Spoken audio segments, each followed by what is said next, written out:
Hello guys, how are you? I'm Hardeep Singh. Welcome back to your own YouTube channel. IELTS updates and recent exams. For more updates related to recent IELTS exam writing test topics, listening, reading, practice test, and speaking, you got guesswork. Please, guys, participate in everyday listening and reading practice test to achieve your desired band score in your actual IELTS exam. Please hit the like and subscribe button. Press the bell icon for the upcoming notifications. Don't forget like, subscribe and share my YouTube channel and my Facebook page, IELTS updates and recent exams. Part 1. You will hear a teenager inquiring about joining a photography competition. First, you have some time to look at questions 1 to 6.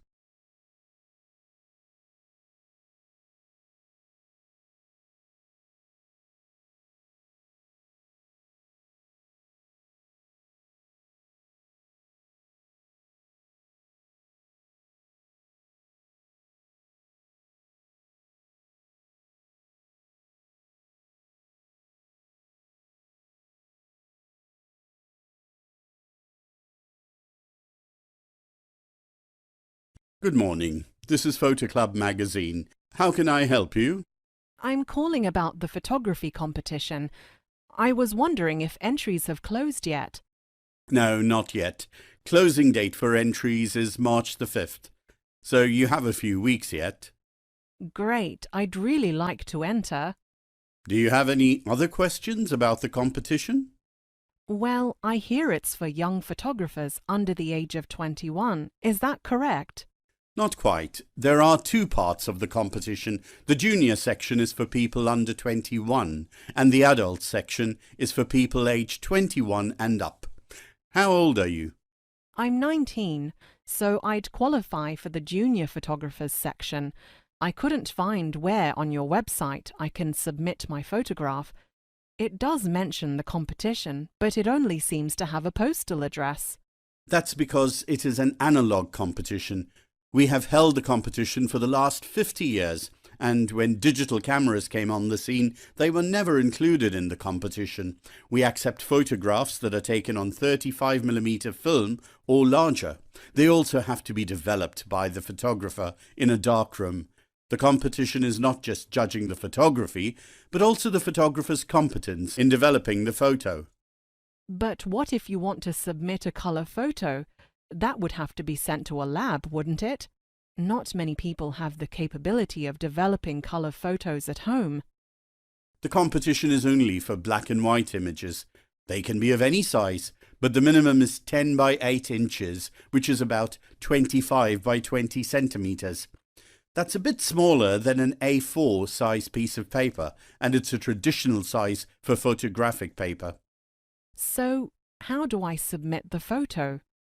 You need to cut out the application form that is published in the magazine. You can buy the magazine at newsagents. You have to send it by post or courier with your photo to the address of our offices. You said you saw the address. The one on the website, 55 Military Road, Islington? Yes, that's right. I suggest you read the conditions of the competition as well. For example, the photographs become the property of Photo Club magazine, and they will not be returned to the photographer. You still retain copyright of the image, but the physical photo will belong to us and goes into our collection. So, if you wanted to publish it, you would have to pay me, right? For articles on the competition, no. But if we wanted to use it for another purpose, we would have to get your permission and arrange a fee. That sounds okay. Can the photographs be of any subject this year? Yes, the theme of this year's competition is New Beginnings, so the photograph needs to be related to that theme. I think I already know the photo I'm going to enter then. I took a great shot of a baby deer in the forest last year. Before you listen to the rest of the conversation, you have some time to look at questions 7 to 10.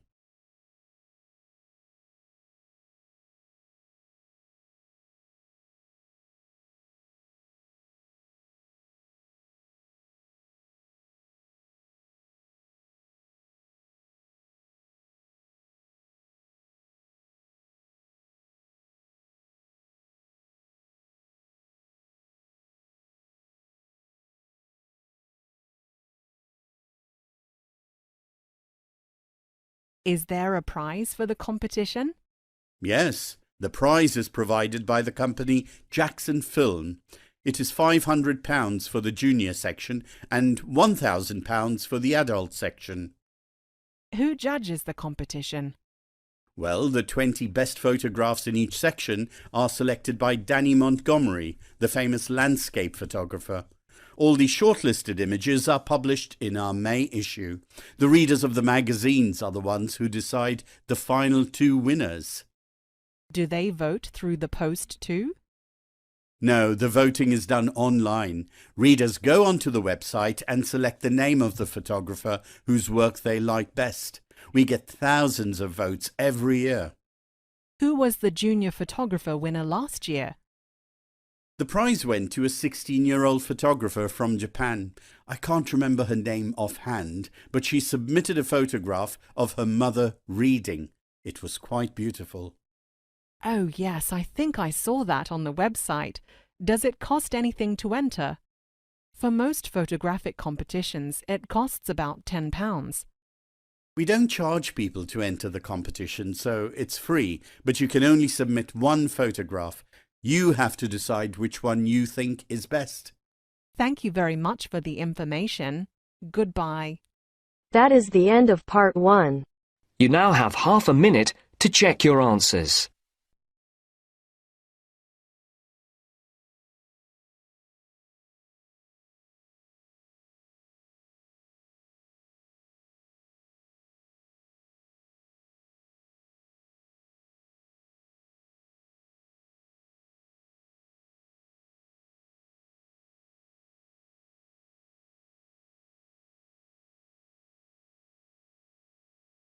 Now turns to part 2.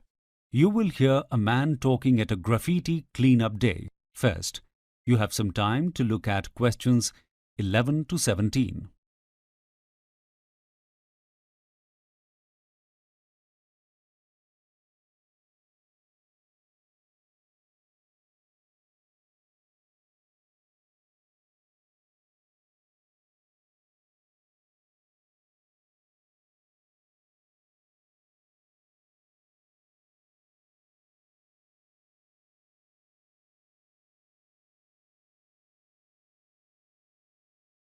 Welcome to today's graffiti cleaning day. It's marvellous to see you all here and up so early to clean Monterey Street.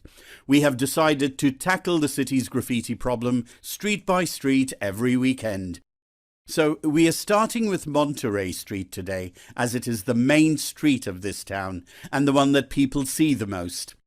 As well as the hundreds of adults and children who are here today as volunteers, we also have among you about 20 convicted graffiti offenders who are spending a court-set number of hours cleaning off graffiti as part of their punishment.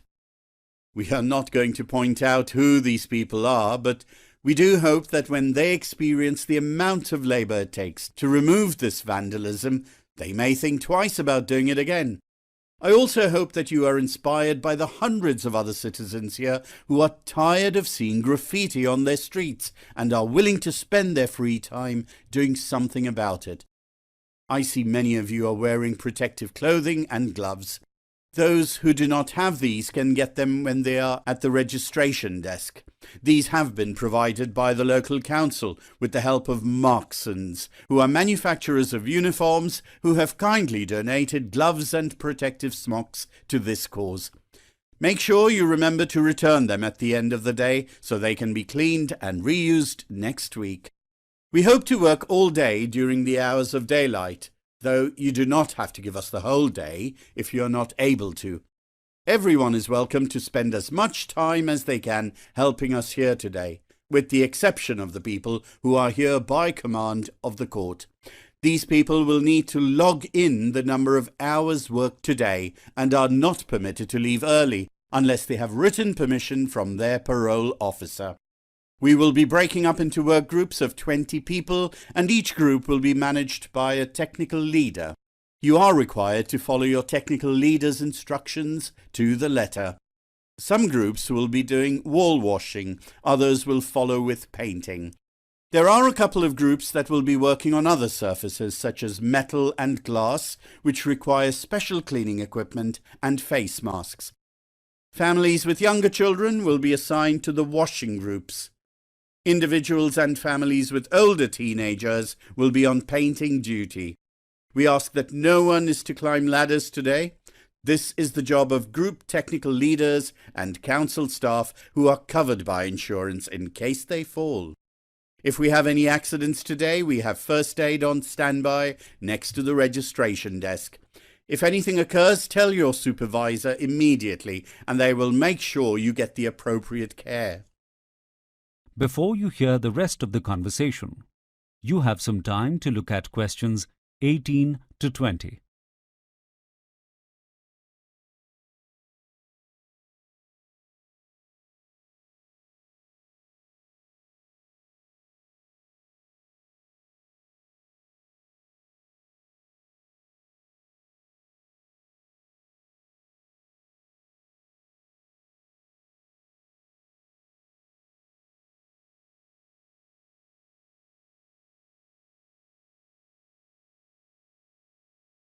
Though we are looking at a day that will be filled with hard work, we are glad to see that the weather is on our side and we will most likely have clear skies all day and a temperature of about 25 degrees. As you can see, the street has been closed off for the entire day, so we don't have any traffic danger. We will take a break for lunch at 1 o'clock and food will be served at picnic tables that are now being temporarily erected in the middle of the street. Drinks facilities have already been set up where you can get bottled water, tea and coffee and soft drinks, and that you will have access to all day. It is important to keep hydrated while doing work like this, and if anyone is feeling tired at some stage, we ask you to take a break and go and sit at the picnic tables. We know that different age groups and fitness levels mean that some people will be able to take on more work than others. We want to thank everyone who has come today, and any amount of help that you can give is gratefully accepted. We ask that if you haven't done registration yet, do so now, and we expect to start briefing the groups and starting work in the next 20 minutes. Again, thank you for giving us your time and effort. That is the end of part 2. You now have half a minute to check your answers.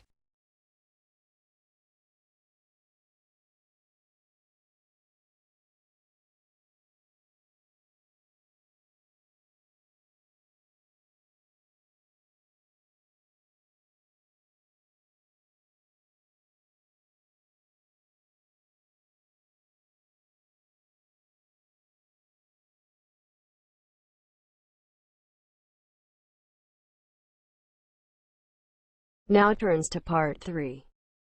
You'll hear two university students discussing a social science lecture they attended. First, you have some time to look at questions 21 to 24.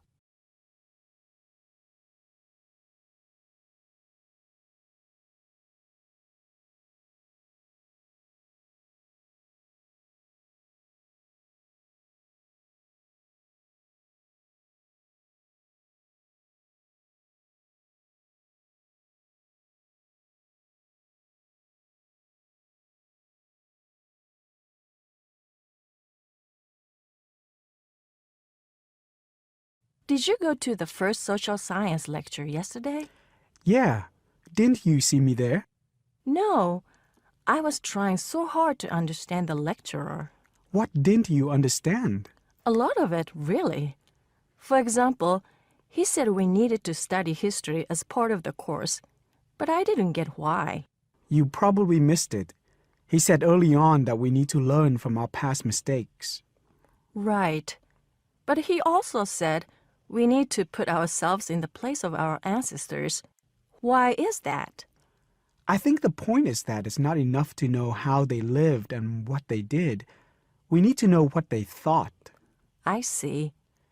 And I've written transferable skills in my notes next, but I have no idea what that means.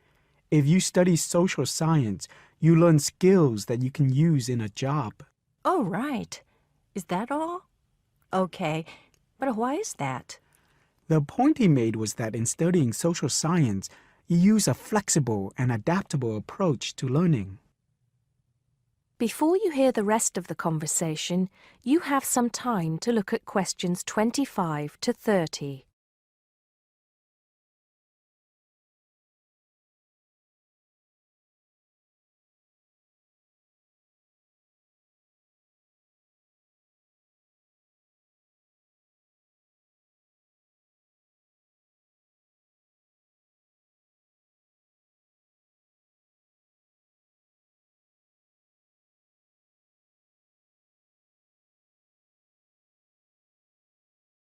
He also kept mentioning all the other subjects we will need to study as part of the course.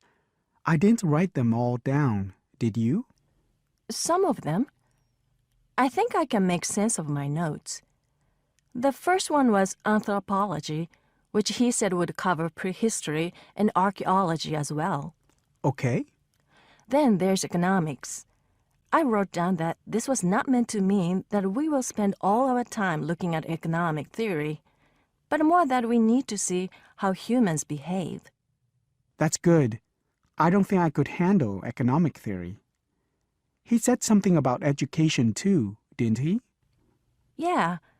He said we'll be looking at how cultural information is handed down from one generation to the next through teaching children. He said we'd be focusing on geography too, but I can't really remember which aspects. Can you? I noted it down, I think. Here we are, yes, particularly in relation to urban planning. It's law that I got confused about. I didn't understand why he linked that to economics. I think he meant that laws affect the way wealth is distributed. That makes sense. Now, what are the science wars? Okay, I did get that. The science wars are about how social science collects information. In sociology and social work, and in social science generally, they can only study patterns of behavior and observe. If you compare that to the way scientists work in physics or chemistry, it's very different because they use specific experiments that can be tested and which give concrete answers. Social studies is often accused of being unscientific. That's all. Okay. But it still looks like a good course, doesn't it? You don't have any regrets, do you? None at all. I'm looking forward to it. That is the end of part 3. You now have half a minute to check your answers.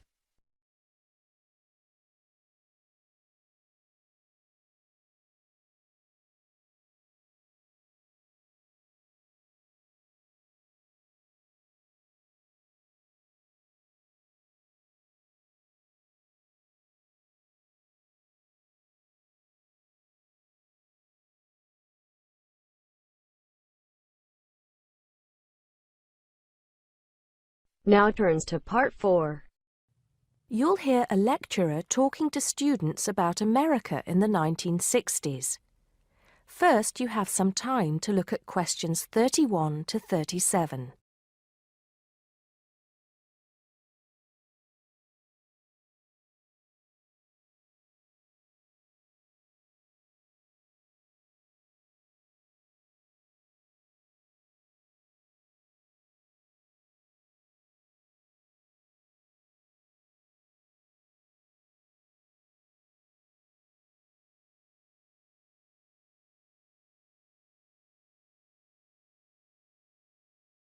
We begin our examination of America in the 1960s with the usual caution. There is no sense in trying to understand any decade without looking at what came before. Those of you who still have outstanding coursework on the 1950s would do well to complete it now, if for no other reason than it will help make sense of the next series of lectures. But we must press on, and I'd like to begin my talk about the 60s with a reference to one of those things that came before, the post-war baby boom. With the end of the Second World War in 1945, there began in the USA an era of perceived prosperity and security. In short, people started to feel that the world was a much better and safer place to bring up children. So, at the start of the 60s, all those children born in the baby boom, 70 million in the US alone, were teenagers. As the 60s progressed, and as this large number of people approached adulthood, there was a noticeable shift in the balance of power, and young people began to have a voice in ways that were not considered possible in the more conservative atmosphere of the preceding decade. Things were moving forward at a rapid pace. The literature of the time brought out all the taboos. Everything was covered, such as race in, for example, the book To Kill a Mockingbird. The role of women changed, and equality for women, well, let's just say that once certain books were published, women were no longer going to be satisfied with their roles as devoted wives and mothers. Through literature alone, the whole fabric of society was challenged, and by the end of the 60s, things would never again be as they had pretty much been for the preceding 40 years. It was a decade of protest, civil rights protests, feminism, the rights of minorities, the Vietnam War. All these causes led to peaceful and not so peaceful protests on college campuses and elsewhere. People had been given freedom of speech and they were going to use it. The crime rate rose to 9 times what it was in the 50s, as respect for the old order faded away. But it was also a time of great development. In medicine, the 60s saw the first heart transplant. In technology and the space race, where we saw the first American in orbit and lasers being invented at the start of the decade, and the first man on the moon, and the first primitive internet at the end. Before you hear the rest of the talk, you have some time to look at questions 38 to 40.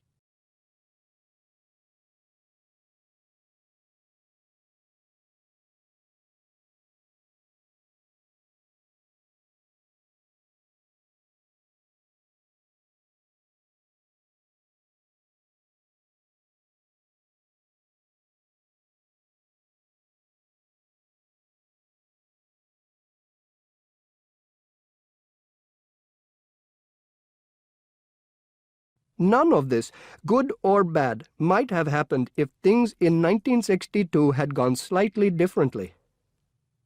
On October 16th, President John F. Kennedy met with his closest advisors at the White House. They had obtained photographic evidence showing that Cuba was building or installing nuclear weapons. It was widely believed that Cuba was preparing to fire these weapons at cities in the USA. Kennedy was faced with 3 choices: to try to resolve the crisis diplomatically by negotiating with Cuba and the Soviet Union, to take action to block the delivery of more weapons into Cuba, or to attack Cuba, destroying their weapons. Believing that the first option would end in failure and that the third option would lead to war, it was the second option that Kennedy chose. In doing so, he succeeded in preventing the buildup of more missiles. The Soviet Union then withdrew the weapons from Cuba. Most historians agree that if Kennedy had acted differently, the episode would have led to a full-scale nuclear war between the United States and the Soviet Union. Millions would have died, and the world would have been changed beyond recognition. That is the end of part 4. You now have half a minute to check your answers. So guys, don't forget like, subscribe and share my YouTube channel and my Facebook page. IELTS updates and recent exams. For more updates related to recent IELTS exam writing test topics, listening, reading, practice test and speaking, you got guesswork. Please guys, participate in everyday new IELTS listening and reading practice tests to achieve your desired band score in your actual IELTS exam. For more IELTS material, visit my official website www.ieltsupdatesandrecentexams.com. The link is given below in the description. If you need PDF files of latest IELTS material, then please join my Telegram channel. So guys, please write your score below the comment section. Again, thanks for listening. God bless you all guys. Stay tuned, stay safe.